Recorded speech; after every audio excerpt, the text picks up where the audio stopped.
Toward the Queen. Your cause owns a power that has not been seen since the days of old Valyria.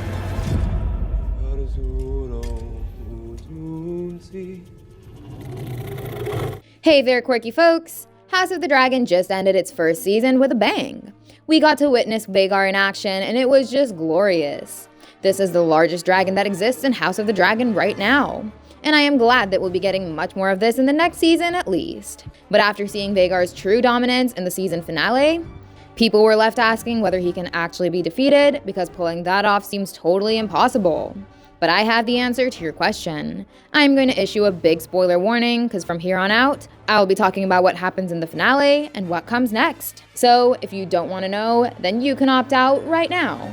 Okay, 3, 2, 1, let's go! Aemond managed to bond with Vhagar, and the two became inseparable. It was the oldest dragon alive in this time period, and because there had been peace for over 100 years, it had been too long since Vhagar got to act as the apex predator. At first, Vhagar was one of the 3 most powerful dragons to exist. King Aemond rode Balerion, the largest dragon to have flown over Westeros.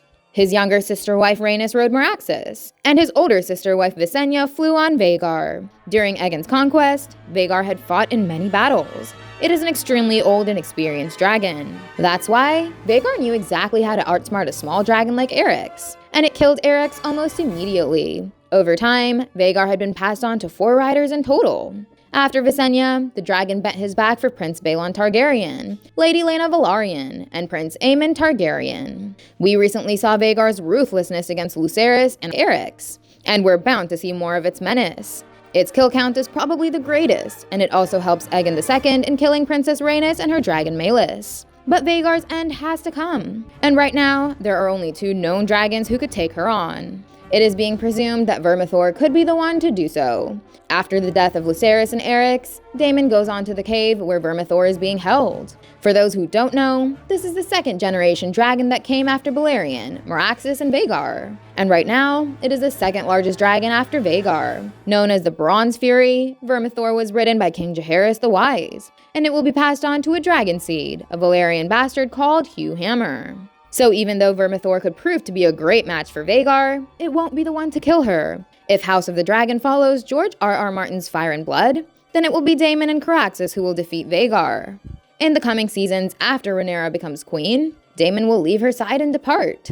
But ultimately, he will be tracked down by Prince Aemond One-Eye Targaryen on Vhagar. A battle between Aemond and Daemon was set up in Episode 8 and Episode 10. And when Aemond follows Daemon at Harrenhal, their 2 dragons fight each other and ultimately die. Also known as the Bloodworm, the lean red dragon Caraxes fought valiantly throughout the Dance of the Dragons. Even though Caraxes was only about half the size of Vhagar, he was still able to match him blow for blow. But Daemon, Caraxes, Aemond, and Vhagar fell into the God's Eye Lake.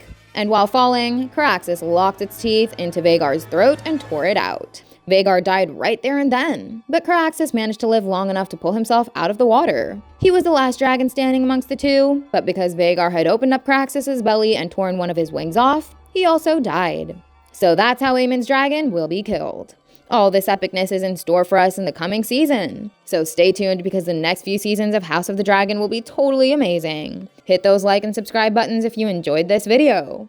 Thank you, and I'll see you in the next one. Goodbye!